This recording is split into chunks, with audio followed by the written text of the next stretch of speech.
kemarin ini ngobrol sama John di mobil. Kami itu megang Koko tuh berdasarkan iman itu. Jadi nggak ada John yang merekomend saya dan maksudnya kita nggak pernah dengar Koko ngajar dan sebagainya, tapi benar-benar percaya gitu. Dan percaya itu adalah hal yang sangat berharga dan saya terima kasih. Jadi bagaimana saya bisa mau di KRI Anugerah karena waktu saya lagi kuliah, waktu itu Pak Iwan bersama dengan keluarga mengunjungi kami di tempat saya studi dan kita berkenalan dan saya suka chat sama John tiba-tiba waktu itu saya bilang saya mau ke Indonesia, dia bilang mau nggak isi di Greece ya.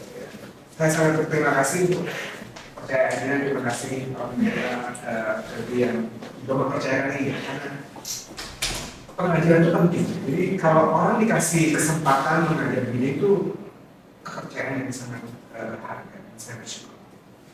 Nah pada pagi hari ini saya mau sharing tentang satu materi yang mungkin sudah sederhana ya, tapi saya kuliah minat saya itu ini tentang formasi spiritual. Saya mendasari sesi hari ini dengan ayat yang terkenal juga sekaligus menjadi tema sesi ini. Latihlah dirimu beribadah. Dari 1 Timotius 4 ayat 7b. Jadi 1 Timotius 4 ayat 7b itu cuma ini kan. Latihlah dirimu beribadah. Sudah boleh lupa semuanya hari ini apa yang saya katakan, tapi jangan lupa ayat ini. Hafalin bareng-bareng. Latihlah dirimu beribadah. Latihlah dirimu beribadah. Dalam terjemahan lain yang lebih tepat menurut saya, sebetulnya ayat itu diterjemahkan dari train yourself for godliness. Latih dirimu untuk kesalehan. Train yourself to be godly. Latih dirimu untuk menjadi saleh. Discipline yourself for the purpose of godliness. Disiplin dirimu untuk tujuan kesalehan. Nah, saudara, satu kali ada 2 orang ibu membawa 2 orang anaknya, maksudnya 2 orang ibu bawa anaknya, masing-masing anaknya ke tukang ramal. Dan kemudian waktu anaknya itu diramal, tukang ramal bilang sama ibu ini, dia bilang, wah, selamat Bu, ini si Acong hokinya besar, dia bakal sukses, dia bakal punya perusahaan yang besar. Wah, si ibu yang mamanya si Acong juga nggak bakal sukses, punya banyak perusahaan besar. Tapi kemudian si ibu yang kedua yang udah nggak sabar akhirnya ramal juga dibawa anaknya, dan Pak Peramal itu bilang, waduh Bu, kalau si Acong ini hidupnya amsyong, masa depannya nggak bagus, nggak cerah. Ya, dia bakal jadi miskin, dia bakal jadi susah. Jadi makanya si Acong pulang dengan membusungkan dada, wah si Acong bakal jadi pengusaha besar. Sedangkan mamanya si Acong pulang dengan hati yang kecil, aduh si Acong bakal amsyong. Kemudian sejak hari itu kehidupan berubah. Kehidupan berubah bagi Acong dan Acong. Ya. Mulai hari itu Acong itu hidup dengan sangat enak tiap hari. Bangun siang dibiarin, malas sekolah nggak masalah, apa-apa. Nanti kamu jadi pengusaha besar. Sedangkan hari itu juga, mulai hari itu juga si Acong juga sangat berubah. Mamanya jadi sangat strict, sangat disiplin. Setiap kali dia terlambat bangun dipukul, kamu harus sekolah. Acong, kamu harus sekolah, ingat kamu kecil orang susah, kamu harus belajar matematika.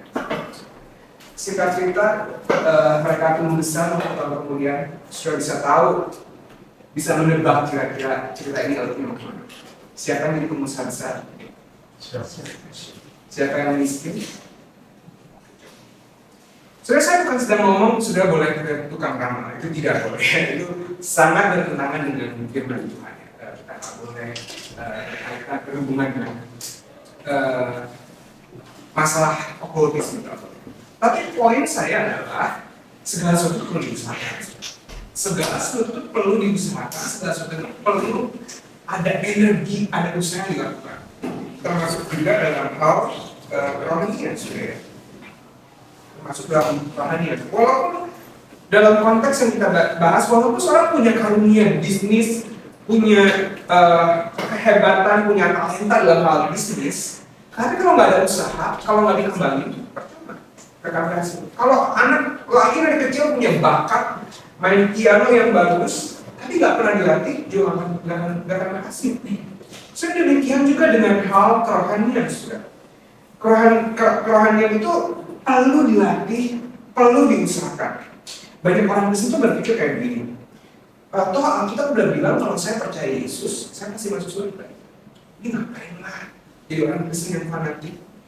Ngapain lah sok aktif di gereja, ikut Bible study, ikut connect, ngapain lah? Toh ujungnya juga gak masuk surga. Saudara, ini konsep yang keliru. Memang masuk surga itu gak perlu usaha. Maka kemarin di hari Rabu saya sempat mention, Tuhan menyebutnya lahir baru. Lahir baru itu artinya nggak perlu usaha. Sudah kalau ibu-ibu melahirkan, yang usaha siapa? Ibunya. Bukan bayinya, kan bayinya berusaha sebuah tenaga meregang otot untuk keluar. Enggak. Makanya sedikit lahir. Maka Tuhan menggunakan kelahiran baru untuk menunjukkan bahwa lahir baru itu betul-betul anugerah Tuhan yang mengerjakan. Lahir baru itu nggak perlu usaha, nggak perlu latihan untuk lahir baru. Tapi masalah setelah lahir baru, orang itu perlu bertumbuh seperti anak bayi. Setelah anak bayi itu lahir, dia harus menjadi besar kan. Dan dalam pertumbuhan itu perlu usaha, perlu disiplin, perlu dilatih. Demikian dalam hal kerohanian, kita lahir baru, kita terima Yesus itu betul-betul karunia Roh Kudus. Tapi bagaimana kita menjalani kehidupan yang bertumbuh, yang menjadi semakin hari semakin serupa dengan Kristus, atau yang dalam konteks sesi kita sebut sebagai batu, itu sebuah kesalehan. Itu perlu latihan, perlu disiplin, perlu diusahakan, perlu energi. Dan untuk menjadi semakin saleh, menjadi semakin seperti Kristus, itulah yang Paulus sebut di ayat yang kita hafalkan hari ini 3 kata. Latihlah dirimu beribadah. Latihlah dirimu beribadah. Train yourself for godliness. Latih dirimu untuk menjadi saleh. Dan saudara, banyak orang pikir juga kalau udah dibaptis nanti jadi saleh sendiri. Jadi waktu itu saya jadi pendeta melayani anak-anak muda, setiap kali mau baptis saya tuh percakapan pastoral dulu kan. Saya tanya kenapa kamu pengen dibaptis? Kenapa kamu pengen dibaptis? Jawaban yang paling umum bilang, saya pengen dicintai kok. Karena kalau dibaptis masuk air keluar lingkaran di imut terus. Ya enggak. Dibaptis tidak bisa membuat orang jadi lebih saleh. Ya. Seperti sama rajin ke gereja tidak serta-merta membuat orang lebih saleh. Saudara, waktu satu kali saya pergi ke gym ya. Waktu ke gym saya ketemu, ini tempat gym baru waktu itu 2 tahun lalu saya pelayanan di Medan 1 bulan. Jadi sebelah tempat tinggal saya itu ada gym di mall gitu. Jadi saya ke gym. Saya nggak tahu siapa-siapa, saya cuma ke gym selama 1 bulan karena saya cuma di sana. Dan kemudian saya ketemu satu member gym. Ya. Mohon maaf, bukan body shaming, tapi saya ketemu dengan seorang wanita yang cukup besar, yang cukup obesitas. Dan hampir setiap hari saya ke gym, saya melihat dia gitu ya. Walaupun saya datangnya beda-beda, kadang saya lagi sempat siang, saya pergi siang, lagi sempat sore saya ketemu dia, jam 12 saya ketemu dia di sana, jam 4 sore saya ketemu juga dia di sana gitu. Dia rajin sekali ke gym. Tapi emang dilakukan di gym, saudara? Dia cuma treadmill sebentar, kemudian duduk, lihat nonton handphone berjam-jam. Ke gym, nanti bentar lagi jalan treadmill, kemudian duduk nonton lagi, main lagi handphone berjam-jam. Saudara, pergi ke gym tidak membuat orang menjadi sehat. Pergi ke gym tidak otomatis membuat orang menjadi apa-apa. Sama juga saudara, halnya ke gereja saudara. Orang yang rajin ke gereja tidak serta-merta membuat dia jadi rohani. Tidak serta-merta membuat dia jadi saleh. Rajin pelayanan selalu ada di setiap aktivitas gereja, tidak serta-merta membuat orang menjadi apa-apa. Ada sesuatu yang harus dikerjakan, ada sesuatu yang harus diusahakan. Dan yang membuat orang semakin saleh adalah usahanya, disiplinnya untuk mengejar kesalahan itu. Walaupun orang ratusan kali dibaptis, rajin sekali ikut komsel, ikut Bible study, ikut ABC, ikut semua acara, tapi tanpa disiplin itu. Sebenarnya ini topik yang akan kita diskusikan hari ini tentang usaha, kerja keras, disiplin yang menghasilkan kesalehan atau yang disebut sebagai disiplin rohani, ya, disiplin rohani. Dan profesor saya namanya Donald Whitney mengatakan disiplin rohani itu adalah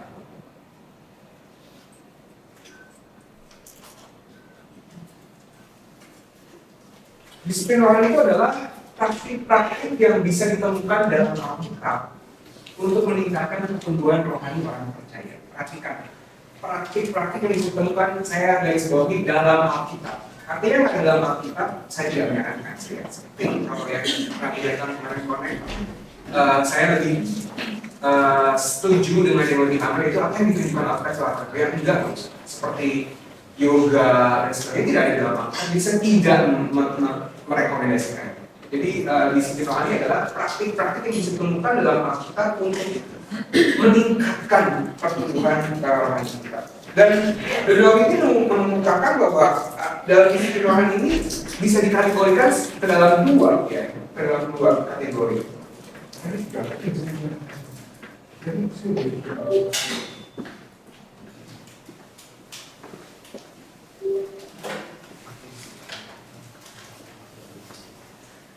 Ya, ada yang saya kategorikan sebagai dua. Yang pertama itu personal, yang kedua itu interpersonal. Ya tentu kita tahu ya, personal itu dilakukan sendiri, interpersonal itu dilakukan bersama-sama secara komunal. Bagi interpersonal itu, yang personal itu merenungkan firman Tuhan pribadi, saat teduh meditasi. Tapi merenungkan belajar firman Tuhan pribadi itu bisa dilakukan bersama-sama. Itu di gereja dengan khotbah kayak ini, MBC, ya. Disiplin rohani lain doa pribadi sendirian, tapi interpersonal juga bisa doa bersama di gereja, doa syafaat. Kemudian puasa itu personal, penyembahan pribadi atau itu yang personal, tapi juga bisa penyembahan bersama di gereja. Penginjilan pribadi, perjamuan kudus juga bisa dilakukan bersama-sama. Jadi jangan ngomong ya, mari bawa pulang anggur sama rotimu perjamuan kudus sendiri di rumah. Enggak, itu adalah disiplin rohani yang disiapkan untuk bersama-sama komunitas. Oke? Nah, saudara, jadi ada disiplin rohani yang bersifat personal, ada yang bersifat interpersonal. Tapi perhatikan, saudara, keduanya ini sama pentingnya. Kedua-duanya, personal dan interpersonal itu sama pentingnya.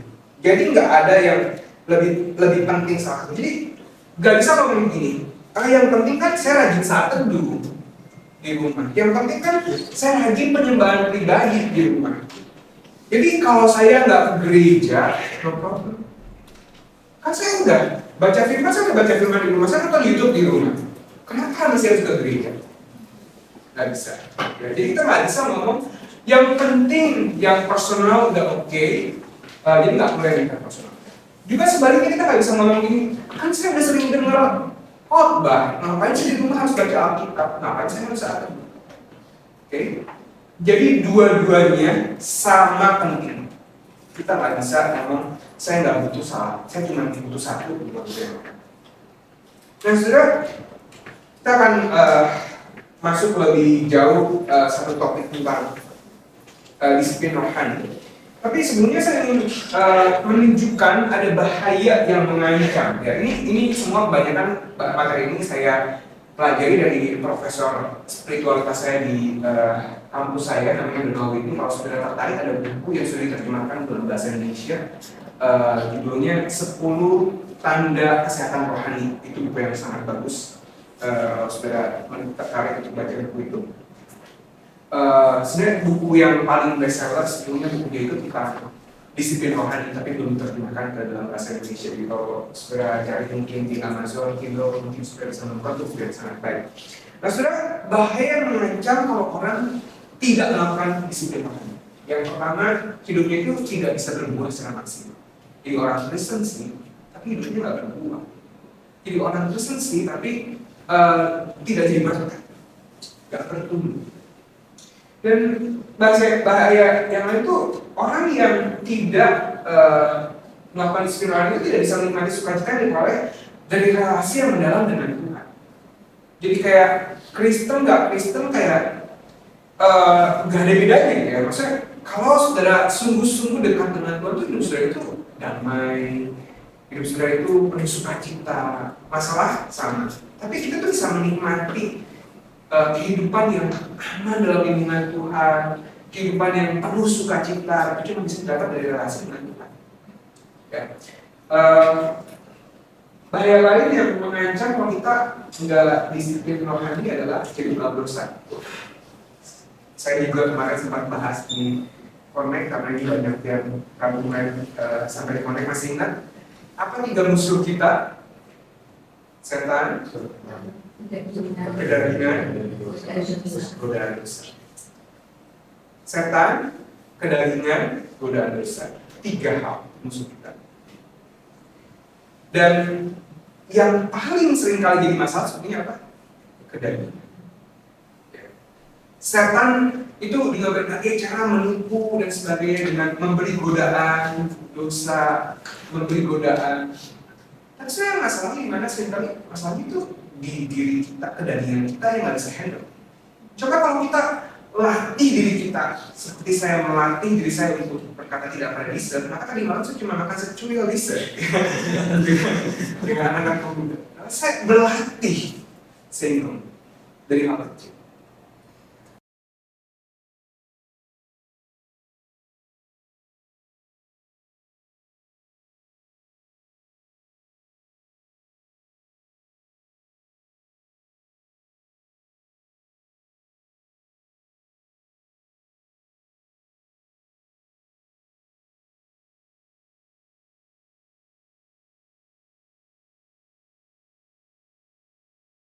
Bukan berarti kesalahan kita menyebabkan kita masuk surga. Tapi kalau orang nggak punya kerinduan untuk hidup saleh, itu tanda yang perlu awas. Apalagi sungguh-sungguh sudah lahir baru. Karena ketika orang lahir baru, tanda yang paling kelihatan adalah itu kan dia hidup seperti Yesus. Pengen hidupnya itu lebih baik. Pengen hidupnya itu penuh kekudusan. Pengen hidupnya itu lebih baik. Tapi kalau kita udah jadi orang Kristen bertahun-tahun, kita rajin dia kita nggak punya kerinduan itu perlu tanda-tanda. Kalau kita setuju, sudah kita. Nah, saudara, sampai sini dulu ya, saudara. Sebelum kita masuk ke bagian berikutnya, saya mau buka pertanyaan.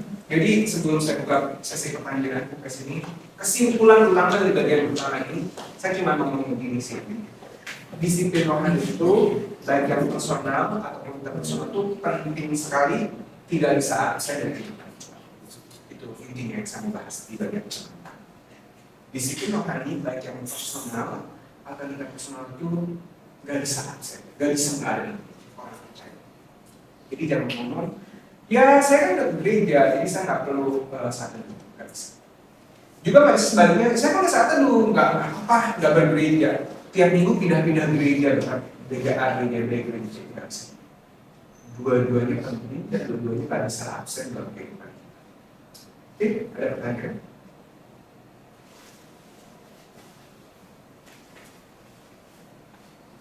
Nggak ada, begitu ada.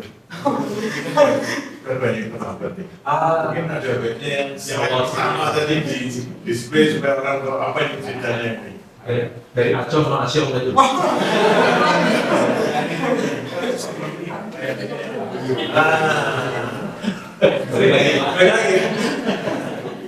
Jadi supaya ngomongin apa ini?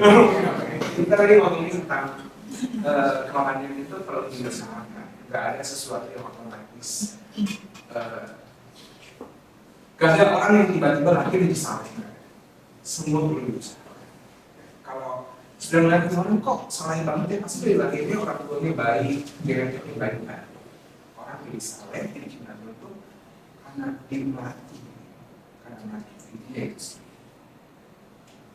Oke.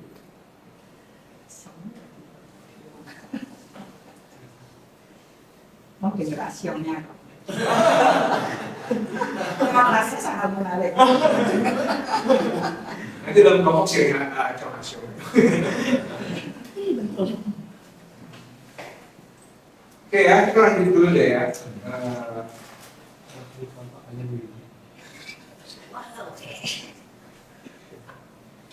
Nah, dari sekian banyak disiplin rohani, ada banyak sekali disiplin rohani, ya. Ada banyak sekali. Saudara sadar nggak? Connect itu adalah salah satu disiplin rohani. Persekutuan itu salah satu disiplin rohani. Bersaksi mengabarkan Injil itu disiplin rohani. Kalau kita jarang bersaksi, connect itu terganggu, pendengaran itu terganggu. Persepuluhan, persembahan, membantu orang itu disiplin. Artinya apa? Kenapa perlu disiplin? Karena kita itu tidak secara natural melakukan itu. Maka kita itu perlu disiplin perlu melatih supaya kita ini natural. Nah, salah satu disiplin rohani yang terpenting itu adalah merenungkan firman. Dan yang hari ini saya akan bahas itu tentang merenungkan firman secara pribadi ya. Disertasi proyek saya itu membahas tentang disiplin rohani merenungkan firman secara komunal. Tapi bagi saya yang paling mendasar, kita perlu memulai dengan merenungkan firman atau secara pribadi atau meditasi ya. Kita sering sudah satu belum, udah devotion belum, ya kita akan lebih banyak membahas tentang ini ya sudah.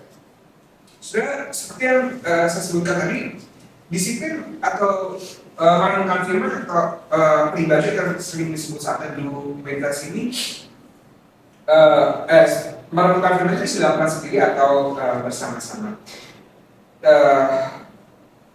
Tidak ada disiplin rohani yang lebih penting daripada merenungkan firman.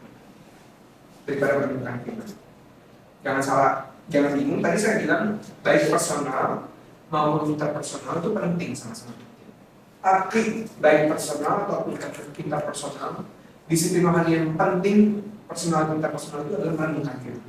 Artinya apa? Orang itu nggak bisa lepas daripada merenungkan firman.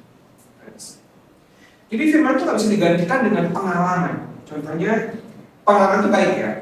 Satu kali saya lagi tahun-tahun pertama saya di Amerika, saya itu lagi sangat khawatir karena waktu saya baru datang, saya nggak tahu apa yang akan terjadi, saya bergumul dengan finance dan sebagainya. Kemudian saya lagi jalan-jalan, saya melihat burung pipit di Amerika, ya. Dan ajaib, burung pipit di Amerika itu gendut banget. Tuh, kalau ngomong burung pipit Tuhan pelihara biasa aja ya. Tapi burung pipit juga gendut banget, gila gendut banget ya. Jadi ketika ngomong Tuhan pelihara gendut itu buat saya, gila Tuhan pelihara sampai gendut kayak begini gitu ya. Jadi kayak itu kekuatan yang tersendiri gitu ya. Jadi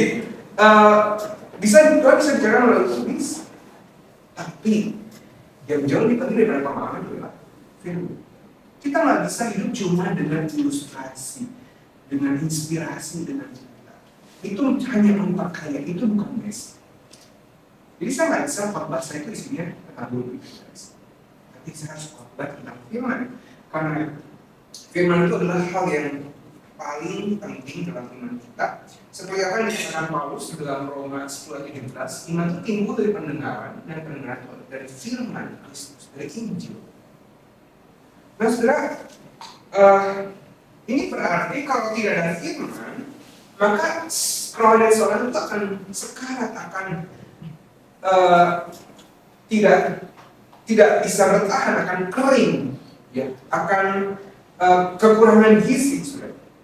Dan kalau kita perhatikan Alkitab itu menunjukkan ada banyak tokoh-tokoh iman dalam Alkitab itu yang hidupnya bisa berbuah, hidupnya bisa berkenan di Tuhan itu karena hidupnya bergaul dengan firman. Contohnya kalau kita baca Yosua 1 ayat 8, Yosua 1 ayat 8 dikatakan janganlah kau lupa memperkatakan, ini perkataan Yosua dari Tuhan ngomong ke Yosua suruh ngomong ke bangsa Israel. Dia berkata ini, janganlah kau lupa memperkatakan kitab Taurat ini, tetapi renungkanlah itu siang dan malam supaya engkau bertindak hati-hati sesuai dengan segala yang tertulis dalamnya. Perkataan yang sengaja ditulis oleh Daud dalam Mazmur 1 ayat 1 sampai 2. Ini ayat yang terkenal dikatakan berbahagialah orang yang tidak berjalan menurut nasihat orang fasik, yang tidak berdiri di jalan orang berdosa, dan yang tidak duduk dalam kumpulan pencemooh, tapi yang kesukaannya ialah Taurat Tuhan, dan yang merenungkan Taurat itu siang dan malam. Saudara, Allah bilang sama Yosua untuk merenungkan Taurat siang dan malam. Daud bilang kesukaannya itu merenungkan Taurat siang dan malam. Dan karena orang itu merenungkan Taurat siang dan malam, maka itu jadi diberkati Tuhan dan juga menjadi berkat buat banyak orang. Walaupun diberkat tidak selalu dalam bentuk kekayaan. Saudara, kalau saudara membaca kalimat ini, renungkan firman itu siang dan malam, ada yang janggal nggak? Merenungkan siang dan malam.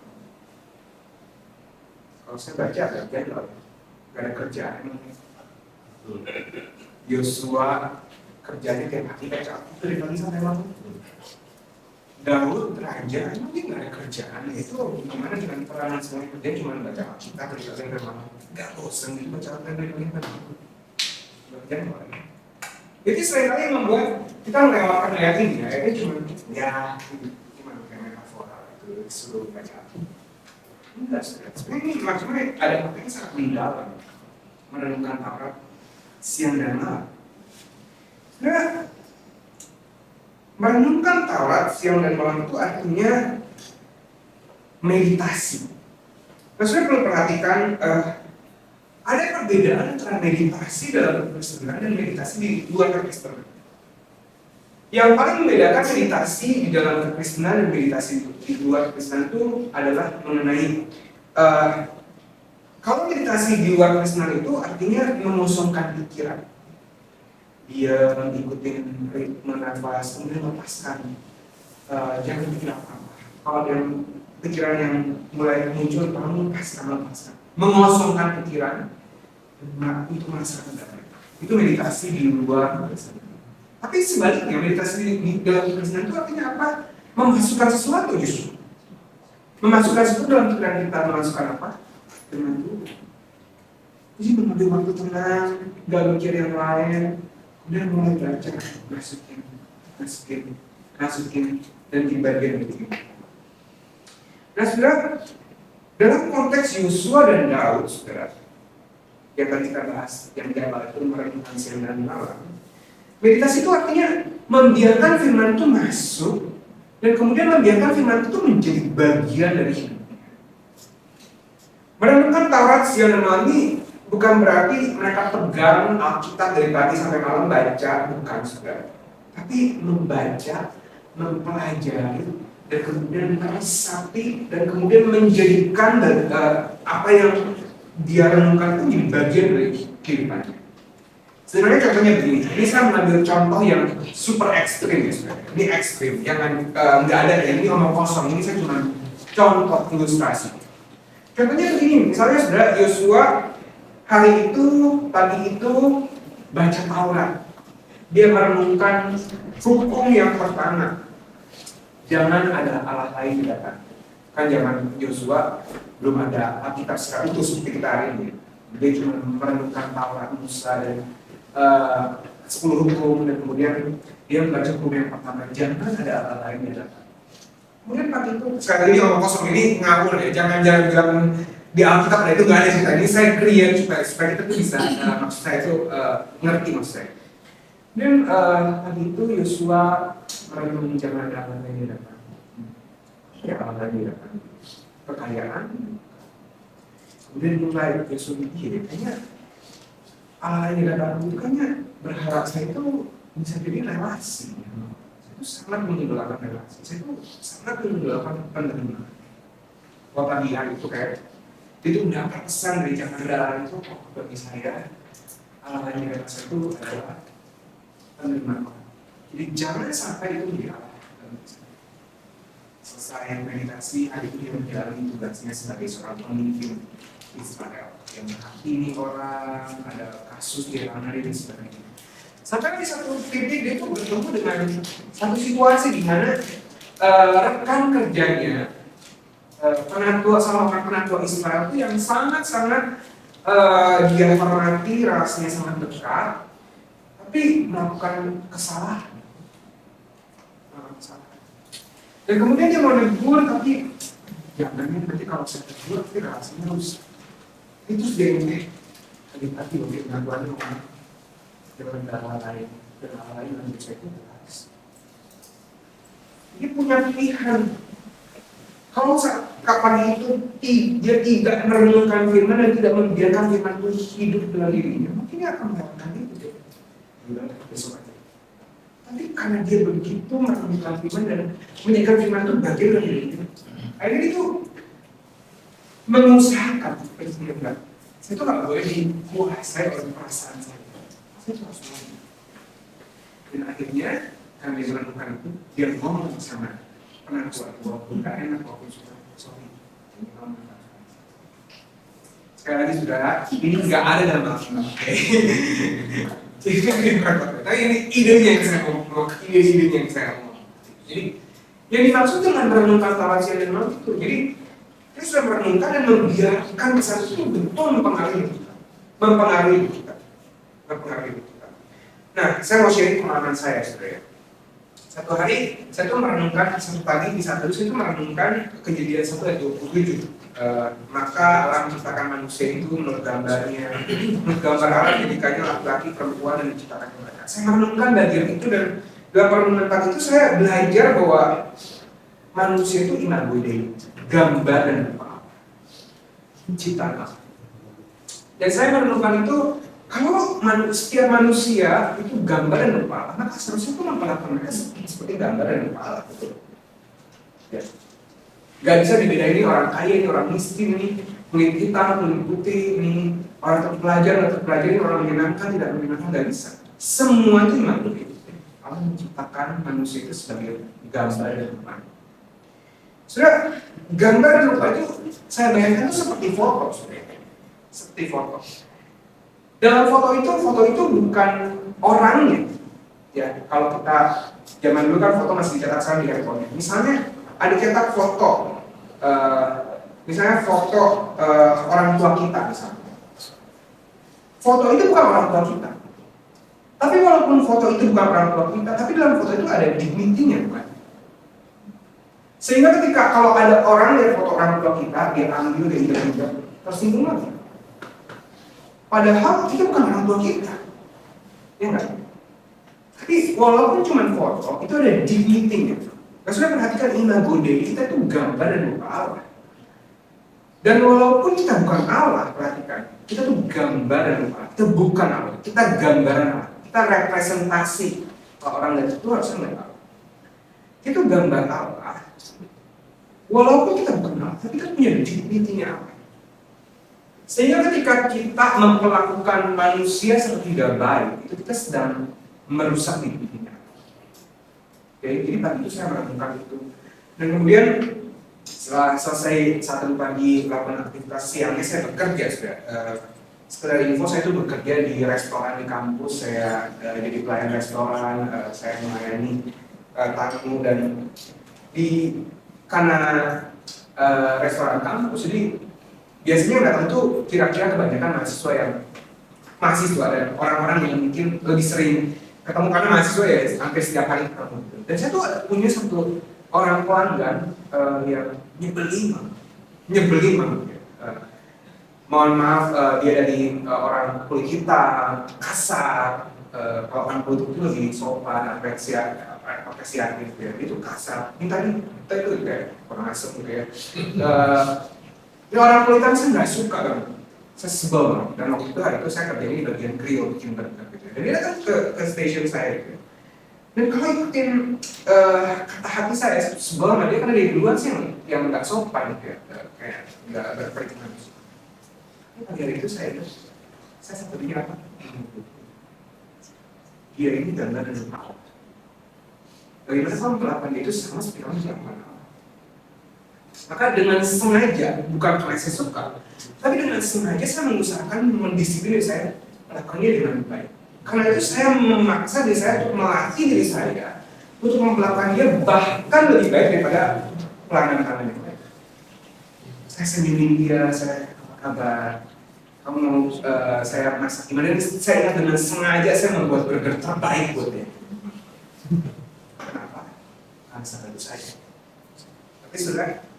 Nah itulah yang dimaksud dengan merenungkan siang dan malam. Jadi kita belajar dari firman, mengambil sesuatu dan mengimplementasikannya dalam kehidupan kita sepanjang hari.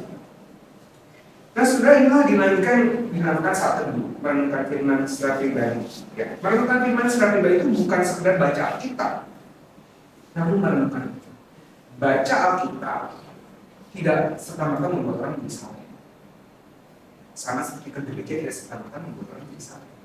Harus diusahakan, harus dilakukan, harus dikerjakan. Itu yang mendapatkan pertumbuhan rohani. Jadi kalau saya berkata, saya sudah saat teduh hari ini, itu bukan sekedar dari saya sudah baca Alkitab. Tapi hari ini saya sudah baca, mengusahakan, menemukan sesuatu, dan saya sudah siap untuk menerapkan pesan tersebut dalam kehidupan saya. Itu artinya saya sudah saat teduh. Oke, ini bagian yang kedua. Saya buka ruang pertanyaan bagi yang menanyain atau ada yang mau bertanya. Tidak ada, terima kasih. Ya Pak. Ini adalah nafas gereja. Bagaimana menjadikan itu komunal? Karena memang sifatnya personal. Masing-masing punya experience, masing-masing punya firman dari Bapak. Tapi itu lebih mengusahakan, menyatakan, menjalani firman itu. Bahasa lain saya pun menjalani firman itu kan. Jadi begitu Bapak orang yang menyebelin itu kan ingat gitu. Jadi kata-kata itu sebenarnya gitu kan. Nah, dengan mengusahakan menjalankan itu pertumbuhan terjadi. Nah, bagaimana menjadikan itu komunal? Ya, yang sangat baik dan saya akan bahas di bagian yang terakhir. Sebenarnya seringkali banyak kekurangan kita itu bukan nggak tahu, tapi malas membuat komitmen. Sebuah perkataan dari seorang teolog Singapura namanya Edmund Chan, kalau sudah sempat dengar, dia sangat heboh beberapa waktu ini karena gerakan kemudian. Dia bilang pertumbuhan rohani itu terjadi bukan karena baca Alkitab, tapi melakukan Alkitab. Bukan karena kita tahu Alkitab, tapi karena kita melakukan firman. Nah, maka sebetulnya nanti di bagian terakhir penerapan saya juga ada argue bahwa dalam setiap kegiatan rohani tentu harus ada Alkitabnya. Bukan cuma sekedar, ayo kita bagi-bagi makanan ke pinggir jalan. Tapi harus ada Alkitabnya dan itu di bagian dari aplikasi. Dan bukan cuma harus ada Alkitab, tapi harus ada komitmennya. Kenapa orang ini males buat komitmen? Kenapa? Karena takut untuk dilakukan. Karena ngapain komitmen itu dilakukan? Dan jadi membuat nggak pernah ada hal yang baik tanpa komitmen. Pernikahan tanpa komitmen dan sebagainya.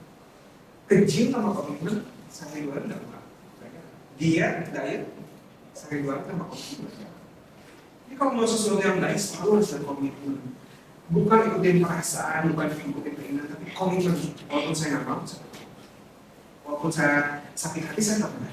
Komitmen itu jauh. Nah jadi selain ada firman, ibu kita tuh harus berusaha meng-create sebuah komitmen yang realistis, yang nyata.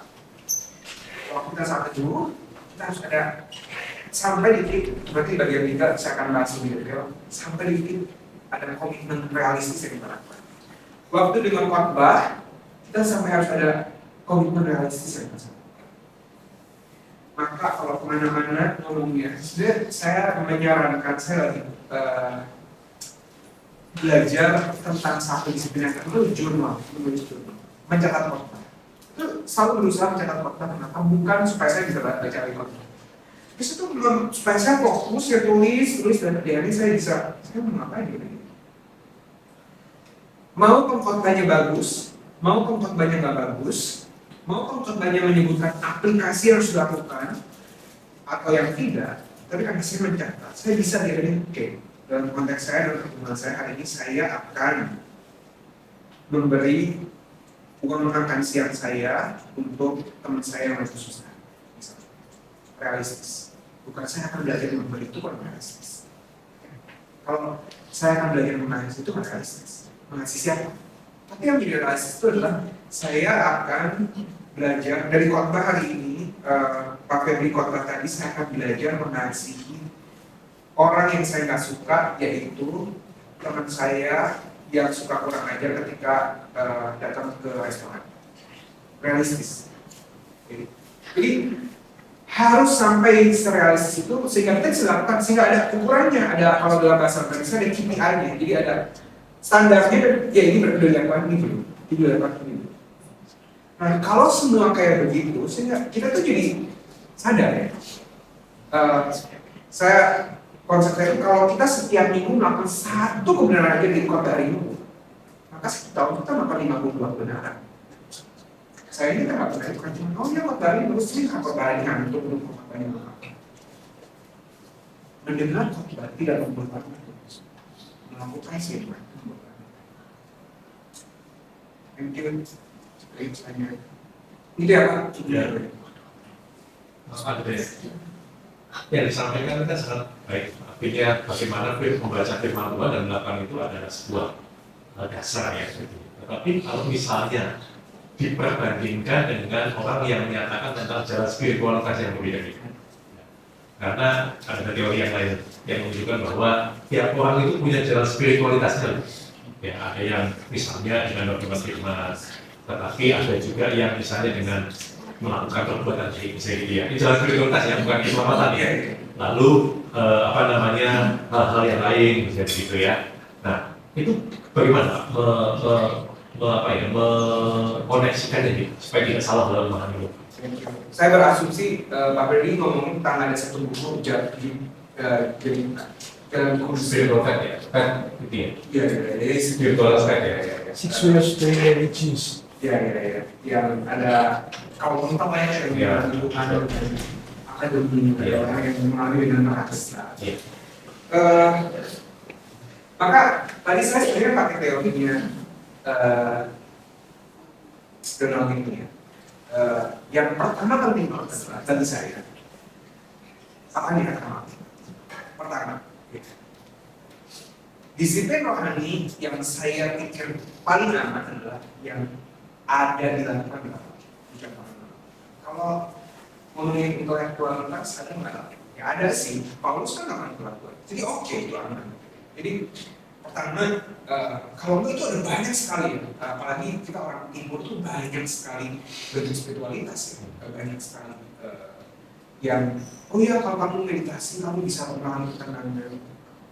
Tapi di Alkitab itu nggak ada yang disebut harus mengosongkan pikiran. Jadi bagi saya benar nggak ya, saya nggak tahu, tapi kalau saya mau aman, jangan lakukan itu. Karena kita tidak begitu. Itu yang saya setuju dengan Donald Whitney ketika ngomong spiritualitas itu harus yang disebut dalam Alkitab supaya nggak ngaco, nggak kemana-mana. Nah, jadi kalau tadi Jalan Kudus itu yang 9 kalau saya nggak salah itu ada 9 gradasi bagaimana mendekati itu. Setiap orang saya percaya punya masing-masing. Ada orang yang percaya Tuhan gara-gara argumentasi apologetik, gara-gara berdebat, gayanya ketemu Tuhan dan jadi percaya. Ada orang yang ketemu Tuhan gara-gara melihat sikap orang Kristen yang begitu baik, merasakan kasih dan gitu. Ada juga kayak gitu. Tapi juga ada orang yang mengalami kebaikan orang Kristen nggak bertobat juga gitu ya. Jadi ada setiap orang saya percaya punya pendekatan gitu. Ya, jadi nggak masalah. Tapi semuanya harus back to Bible. Ya, harus ada firman-nya, harus ada tolak ukur yang objektif. Jadi nggak bisa ngomong, ya yang penting kita melakukan kebaikan sama orang itu dalam mengadakan hidup yang enggak. Tetap harus memperkatakan firman untuk mengenalkan Kristus ya. Nggak bisa dia dengan pengenalan itu orang dipercaya. Enggak, karena tadi Roma mengatakan iman timbul di pendengaran dari iman firman Kristus. Ini tetap harus ada. Jadi caranya gimana? Setiap orang tentu punya perbedaannya, tapi tetap harus ada dasar firman sesuai. Dan itu memang kita tidak ngomong dasar firman gitu ya. Ini kan masalah dengan sekarang ini kan kembali firman itu banyak penafsiran yang bisa berbeda-beda gitu kan. Dan orang bisa menafsirkannya sesuai dengan yang mereka butuhkan gitu. Nah itu kalau dalam kasus itu bagaimana gitu? Tapi kalau dari tadi kan lebih ke orang penting aman dalam arti kita itu dari memang menyatakan gitu. Tapi dengan penafsiran aja kan ya bisa kemana-mana gitu. great question ya. Masuk ke masalah penafsiran ya. Kalau sebenarnya ini ikut media sosial kan lagi repot Pastor Brian dengan progresif. Itu sebenarnya masalah penafsiran sebenarnya. Dia salah satu contoh Yesus pemotongan dari zaman. Kenapa sih orang-orang progresif itu di Amerika progresif itu biasa sih? Ini karena Pastor Brian karena baru mengartikulasikan jadi heboh. Kalau di Amerika itu sangat biasa. Saya ketemu orang, kamu orang Kristen ya? Saya sih progresif dia bilang biasa. Progresif itu adalah orang-orang yang kalau paling gampang adalah dia setuju dengan LGBT, dia setuju dengan aborsi. Maksudnya ada banyak yang lain, tapi kalau dia juga setuju itu biasanya itu tidak ada progresif. Jadi orang progresif itu berargumen kalau sudah dari YouTube banyak sekali. Dan mereka berargumen dari apa? Contohnya kenapa mereka setuju dengan homoseksual, kenapa gereja progresif memberkati regenerasi nanti? Karena penafsiran mereka semua hal yang berkaitan dengan kasih itu betul. Makanya kalau sudah lihat Pastor Gaya ngomong Allah itu kasih, maka siapapun yang punya kasih dalam dirinya itu pasti punya Yesus. Dan kalau punya Yesus pasti masuk surga, walaupun dia tidak tahu siapa Yesus. Jadi ciri orang yang ada Yesus di hatinya itu adalah dia punya kasih. Maka makan ganti, walaupun dia nggak percaya Yesus, masuk surga. Nah, dia punya kasih. Kalau sudah lihat argumentasinya Brian itu kayak begitu ya. Atau lain karena kasih itu selalu benar. Maka pernikahan yang atas dasar kasih itu pasti benar. Walaupun laki-laki perempuan. Karena memang dia tuh sudah ngomongkan dihancurkan oleh Tuhan karena praktik homoseksual. Jadi enggak, bukan karena itu. Kalau penafsiran ya, terus penafsiran lain itu enggak. Mereka dihancurkan itu karena mereka melanggar hukum tertinggi. Budaya waktu itu hukum tertingginya adalah hospitality. Maka waktu si Lot orang-orang Sodom itu minta berikan tamu itu untuk kami pakai kan gitu ya kalau cerita Sodom Gomora itu. Bilang enggak, pakai aja anak saya. Ini saya punya 2 anak perempuan yang masih gadis pakai. Kenapa? Hukum hospitality itu penting sekali buat mereka. Itu hukum yang tertinggi dan kita nggak bisa mengerti hari ini karena budaya dan gitu. Dan masalahnya adalah orang-orang Sodom itu melanggar hukum tertinggi, hukum hospitality, karena mereka memperkosa malaikat-malaikat yang sebenarnya menyamai manusia. Sehingga Tuhan membasmi Sodom Gomora karena dosa ini bukan dosa homoseksual. Sudah, lihat pendekatannya itu berbeda-beda. Dan ini menjadi kalau ngomongin argumen jadi sulit ya, karena ngomongin sudut pandang. Makanya salah satu bahaya postmodernisasi juga banyak kelebihannya. Tapi salah satu yang sangat sulit untuk dipegang postmodern itu adalah kebenaran itu relatif. Kamu punya kebenaran sendiri, saya punya kebenaran sendiri, sehingga menjadi subjektif. Ya, dan ini sangat berbahaya ya. Dan ini tuh ide itu ditanamkan bukan cuma di gereja, tapi dalam dunia sekuler itu kan ya. Makanya di zaman postmodern ini art lebih berkembang. Di zaman dulu kan kalau kuliah art jangan nggak punya uang, gitu. Matematika harus eksak. Tapi di zaman postmodern ini apa menghargai art dan sebagainya. Karena art itu sangat subjektif. Saya bisa ngomong lukisan ini bagus, ya orang lain bilang lukisan itu jelek. Gimana kan itu banyak salahnya. Nah, metode ini tuh masuk ke zaman ini, sehingga memandang abstrak itu bisa kosong ya. Buat kamu begini, menurut saya begini. Yang penting kan sama-sama menghasilkan supaya baik. Ya enggak. Kalau saya pribadi, saya percaya bahwa ada metode yang tepat untuk menafsirkan. Metode yang tepat itu apa? Ya tentu harus belajar gitu ya, itu sesi yang panjang. Tapi intinya bagi saya yang terbaik adalah nanti kita kasih praktek. Metode yang tepat itu adalah melihat ayat itu sesuai dengan konteksnya, bukan dengan nama tafsir saya tidak benar. Jadi kita harus memperhatikan Alkitab itu selalu ditulis dalam konteks budaya waktu itu, tapi juga dalam konteks yang begitu besar dari kejadian awal. Bagi saya penafsiran yang paling tepat adalah penafsiran Alkitab, penafsiran Alkitab. ini percakapan yang berat, tapi bagi saya pribadi, saya selalu pengen cari yang mana, yang objektif, jangan yang subjektif, karena kita kan mesti subjektif, itu cuma pengen ngelakuin apa yang kita suka, itu pengen berpikir seperti apa yang kita pikir.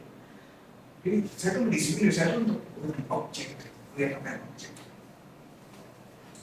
Ngomong apa ya, sudah ya, tapi ini kan bagaimana kita bisa tahu nih ternyata ngomong benar atau enggak. Lihat aja apakah dia menafsir Alkitab sesuai dengan konteksnya atau cuma kayak untuk mendukung gagasannya.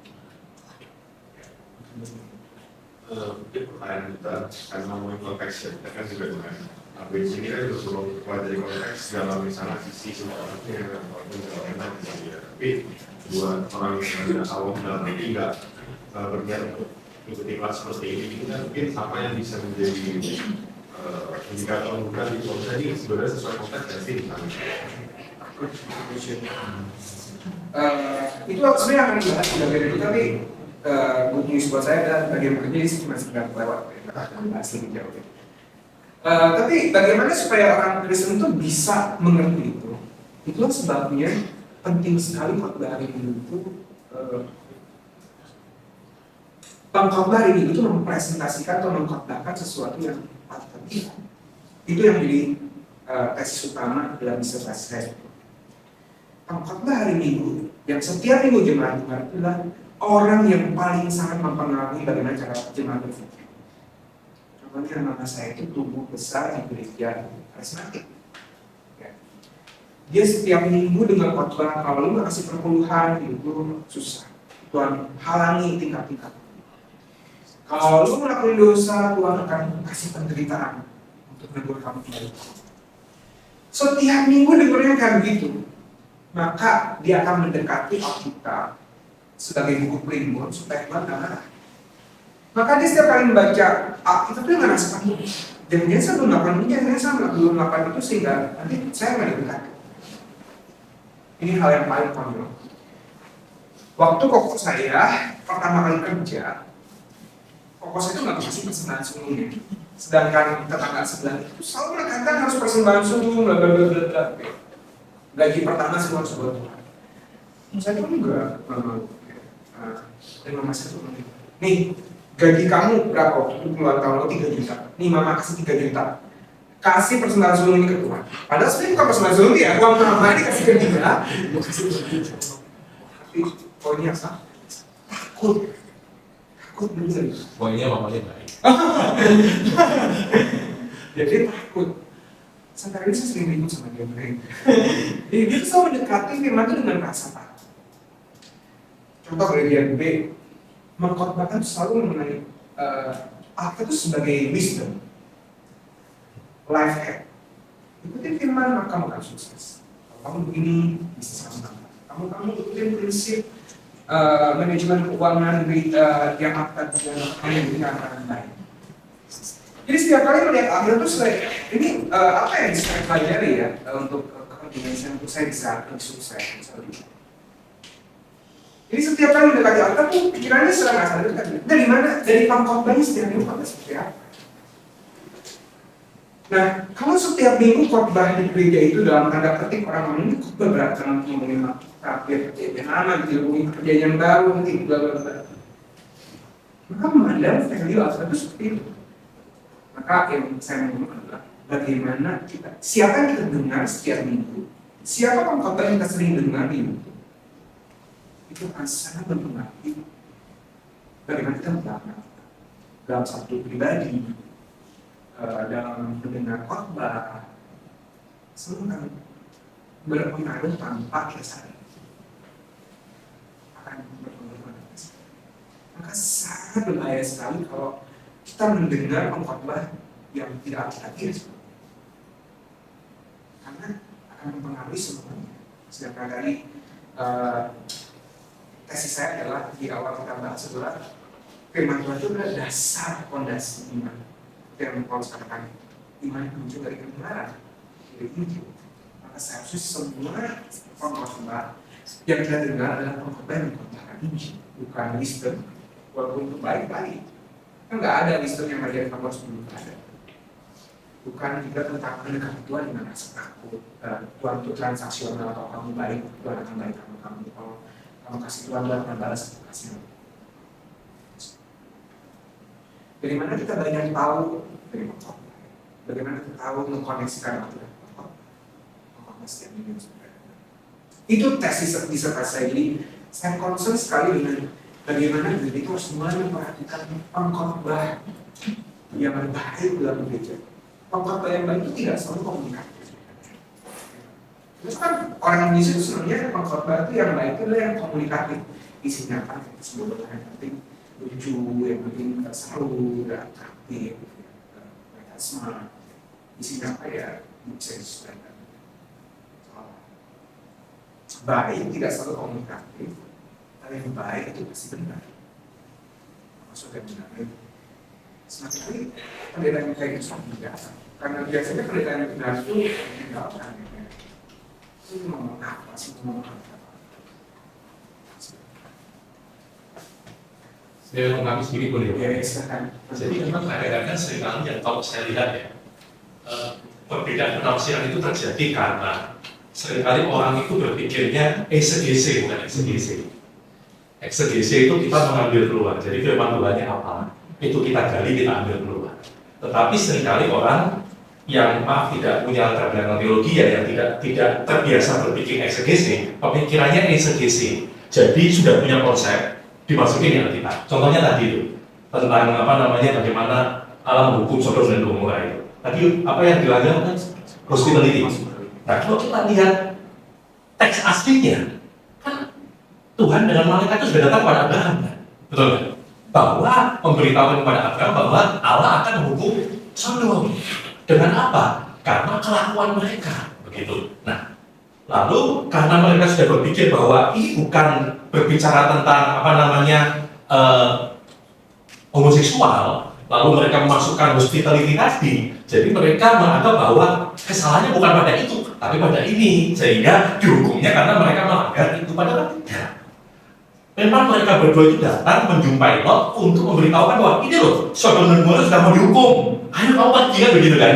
Jadi nggak ada hubungan dengan hospitality, gitu. Kenapa penafsiran itu terjadi? Karena memang sudah maunya seperti itu. Nah, itu yang sering kali terjadi sekarang. Sama Kristen progresif. Karena memang orang sudah berkonsep dulu, ya kan? Konsepnya ini, tinggal cari ayatnya aja kira-kira apa, begitu. Ya, nanti besok saya akan bahas sedikit tentang hubungan dengan Kristen progresif dengan keselamatan. Ya, tapi tadi apa yang Pak Andrea sampaikan baik. Jadi kalau saya menambahi sedikit apa yang ditanyakan John, kenapa sih seringkali terjadi perbedaan penafsiran? Itu karena orang sudah punya pikiran dulu, sudah punya konsep dulu, lalu ketika bertemu dengan satu ayat, cocok ini, masukin aja, begitu. Sehingga tidak melihat konteksnya apa nih. Ayat ini mau ngomong apa? Begitu. Nah, tadi yang Pak Andrea sampaikan adalah kita berpikirnya eksegese. Jadi ayatnya mau ngomong apa, itu yang kita keluarkan, dan itu yang kita tahu. Jadi ya kira-kira seperti itu.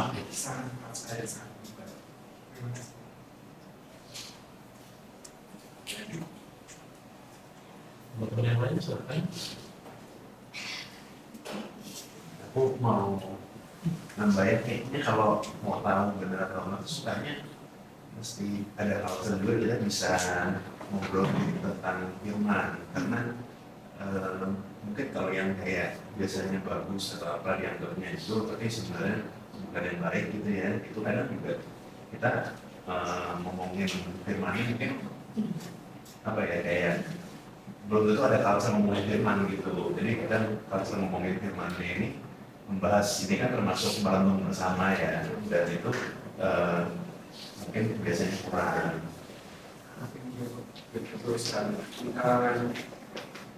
Gereja-gereja itu bahkan seringkali konsel aja sebenarnya mau firman seringkali, dan cuma menyentuh firman itu sebenarnya tidak ada gitu. Ya mau yang rohani yang baik sehingga jadi ada firman itu yang ngobrol-ngobrol hal yang baik, kan kita ngomongin yang jelek ya. Kita lebih baik, kita hidup lebih bijaksana kayak bisa melakukan firman, kayak kegiatan makna.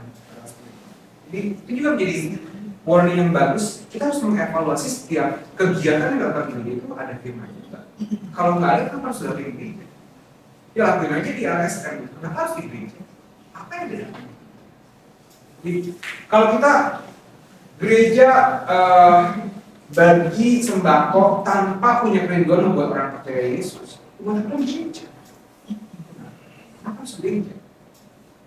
Walaupun kita nggak secara terang-terangan kayak mengkristenisasi, tapi sebenarnya kita seenggaknya minimal kita memberi ke orang masukan menunjukkan bahwa kita bisa mengasihi kalian. Kami berharap kalian mengerti, kami mengasihi kalian sehingga kami memberitakan Yesus. Dan itu nanti bahwa saya nama kamu, bukan saya beli kamu dengan sembako. Seenggaknya ada itu udah sangat baik. Bukan ya yang penting kita bantu orang karena Yesus baik, kita harus baik. Gitu. Jadi kita harus mengevaluasi semua kegiatan begitu harus ada videonya, ada gospelnya. Kalau nggak ada, kenapa harus ada? Kalau khotbah di mimbar cuma ngomongin tentang wisdom, kenapa harus di mimbar? Toh di YouTube banyak motivator yang lebih keren.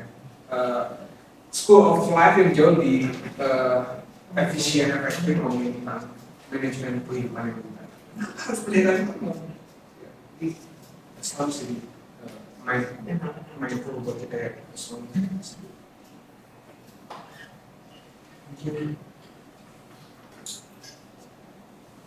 Oke, satu lanjut. Jadi nggak panjang share-share. Dan kita mempraktikkan hal ini meditasi pribadi. Jadi waktu saya pesan ini tujuan saya cuma satu sih.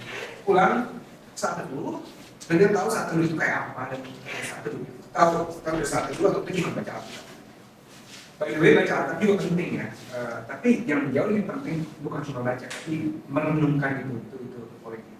Jadi saya tuh membedakan disiplin rohani saya itu saya ada Sabtu Minggu, saya ada baca Alkitab. Saya tuh punya target baca Alkitab setiap tahun tuh kejadian Wahyu selesai. Setiap tahun minimal sekali. Tahun lalu saya baca itu setengah kali. Saya ingin lebih banyak, makin tahu makin banyak. Tapi intinya bukan cuma baca kejadian Wahyu beres. Tapi ada spot yang kecil harus saya perhatikan, saya pikirkan baik-baik. Oke? Nah, ini langkah-langkah satu yang mungkin kita udah biasa, cuma saya hanya berusaha memformulasikan yang lebih supaya kita lebih real gitu ya. Yang pertama mulai dengan doa, untuk kita harus bergantung, jangan lupa berdoa, Tuhan tolong waktu saya baca, supaya saya pikiran saya nggak ngaco, supaya saya kayak tadi Ferdi bilang jangan exegesis, pikiran saya dipaksakan kepada pikirannya, supaya kau mintakan sesuatu. Kalau kan ulangan 29 ayat 29 kata apa? Ada rahasia yang jadi demikian Tuhan. Artinya apa? Tuhan tuh nyatakan sesuatu. Ada yang Tuhan nyatain pada kita, ada sesuatu yang Tuhan nyatakan. Jadi minta Tuhan nyatain sesuatu. Berdoa. Kemudian baca Alkitab beberapa kali. Ya, misalnya baca bagian tertentu Lukas 16 tentang anak yang bilang udah tahu. Lalu baca Alkitab, baca berulang kali. Baca lagi. Maka kita tahu bahwa kita sudah baca Alkitab dengan baik. Waktu kita bisa menceritakan ulang kira-kira dengan bahasa ini. Orang yang itu ngomong tentang waktu itu Yesus lagi ngomong sama orang Farisi, dia kasih perumpamaan orang Farisi tentang ada bapak punya 2 orang anak yang suruh belajar. Jadi kita udah baca dengan baik itu kalau kita udah bisa menceritakan ulang dengan bahasa kita. Apa yang kita baca. Jadi kalau belum baca lagi, kita bisa mengartikulasikan itu dan kita sudah nangkep apa bacaan kita. Nah setelah baca itu kita harus menemukan pesannya. Ini yang dimaksud dengan sesi hari ini tentang merenungkan itu. Kalau cuma sampai baca bisa menceritakan belum merenungkan. Jadi harus menemukan pesannya, menemukan maknanya, menemukan kebenaran. Dan ini punya proses yang panjang, punya proses yang dipengaruhi banyak hal termasuk yang tadi saya bilang. Termasuk bagaimana siapa yang sudah dengar, apa yang sudah dengar, itu akan mempengaruhi bagaimana sudah menemukan pesan. Tapi juga seperti yang saya katakan, yang terbaik adalah dengan menggunakan konteksnya dan juga tidak keluar dari koridor kebenaran kita. Ya. Dan setelah itu menginternalisasikan pesan tersebut. Jadi maksudnya kalau tadi ya, contoh yang saya pakai tentang saya menemukan tentang Nagode, saya bisa cerita, kejadian itu ngomong tentang Tuhan menciptakan langit dan bumi. Kebenarannya apa yang saya dapat hari itu tentang Nagode itu, manusia diciptakan sebagai gambar dan rupa Allah. Itu kebenaran yang universal, semua orang harusnya tahu itu. Tapi dalam konteks saya internalisasikan dalam konteks saya sebagai pegawai restoran. Bagaimana saya mempraktekkan imago-Dei itu dalam konteks sebagai pegawai restoran. Mungkin bagi orang lain, ya mungkin bagi orang lain beda lagi ceritanya. Misalnya bagi orang yang bergumul dengan pornografi, maka internalisasinya beda. Sebenarnya kenapa pornografi itu berdosa? Karena itu memperlakukan imago-Dei, gambaran rupa Allah itu sebagai objek kepuasan seksual. Contohnya gini, misalnya saudara punya anak perempuan saudara itu fotonya diambil, kemudian dipakai oleh om-om hidung belang untuk pornografi. Tersinggung nggak saudara? Tersinggung nggak? Saudara punya anak perempuan, gadis, di foto lagi di kamar mandi, diambil fotonya, kemudian dijual ke om-om hidung belang untuk dipakai untuk praktek pornografi. Bersyukurlah, terima kasih. Marah nggak saudara? Dan itu sebenarnya gambaran apa pornografi itu tidak benar terus. Saya lihat implementasinya beda ya. Kebenarannya sama tentang imago-Dei. Tapi konteks saya, menurut saya itu konteks yang lain beda. Oke, jadi bukan cuma menemukan pesannya, tapi implementasikan, internalisasikan pesan tersebut. Dan kemudian buat sebuah proyek ketaatan yang tadi saya membahas. Buat komitmen. Hari ini saya mau apa? Seminggu ini saya mau apa? Seminggu ini saya mau apa? Real, realistis. Jangan. Ya seminggu ini saya mau lebih menghargai sama saya. Dalam hal apa? Dibuat lebih real. Dan ini butuh waktu, sudah nggak bisa tiba-tiba muncul. Ini karena itu butuh saat itu butuh meditasi, waktu tenang, sendirian, fokus, merenungkan hati. Dan yang terakhir, akhirnya dengan berdoa, minta Tuhan kasih kekuatan kita untuk melakukan firman, bukan cuma memperkaya pengetahuan kita, tapi berdoa supaya apa yang kita pelajari itu selalu terpatri, ingat di hati kita dan kita ingin lakukan. Dan yang terakhir sebenarnya metode yang paling bagus itu membagikan. Karena waktu kita bagikan sama orang, jadi pengingat ya, terpatri. Satu, waktu kita sharing sama orang, jadi ingat, bahkan seringkali itu kita lebih kaya waktu kita sharing. Ya. Ini gue belajar tentang imago-Dei juga. Yang kedua, kalau kita udah ngomong komitmen kita, malu kalau nggak dilakuin, very powerful. Makanya bagi saya disiplin rohani itu saling koneksi ya, berhubungan. Kenapa small group connect itu penting? Karena connect itu jadi sebuah komunitas yang saling ngerti. Minggu lalu komitmen ini loh dilakukan di kelompok connect saya minggu lalu, Rabu kemarin banyak yang komitmen untuk berdoa diskusi baca firman. Jadi kalau diomongkan lebih lu lakuin itu nggak gitu ya? Gue udah ngomong semua nggak. Jadi komunitas itu punya power tersendiri untuk juga menunjang pertumbuhan wanita. Oke, ini bagikan itu juga sangat powerful. Ya itu bahan yang saya mau sampaikan, dan setelah ini saya ingin mengajak kita mempraktikkan bagaimana saat teduh. Ya walaupun sebenarnya ini sudah teduh, saya ingin mengajak kita sekali lagi saat teduh. Dan waktunya saya mau setelah ini sudah 15 menit, boleh di mana-mana sudah cari tempat di tempat ini, kemudian kembali ya. Tolong kembali kalau tidak ada connect. Saya tahu nggak ya? 8:30 kembali itu jam 10 malam. Kita lupa waktu. Setengah jam. Oke, bahan yang mau kita diskusikan, hari ini dari Ayub pasal yang kedua. Ayub pasal yang kedua. Jadi teman-teman boleh ambil waktu, kemudian renungi bagian itu, praktikkan apa yang di sini, boleh difoto dulu tujuh alat ini. Nanti dalam prakteknya nggak usah kayak gini, tapi ini komponen yang sangat membantu kita. Jadi setelah melakukan ini, boleh di sini akan ada ruang untuk sharing, dapat apa, belajar apa. Jadi lakukan sampai membuat proyek ketaatan. Oke, itu yang jadi praktek kita. Ada yang mau ditanyakan sebelum kita lanjutkan? Berkati dulu ya.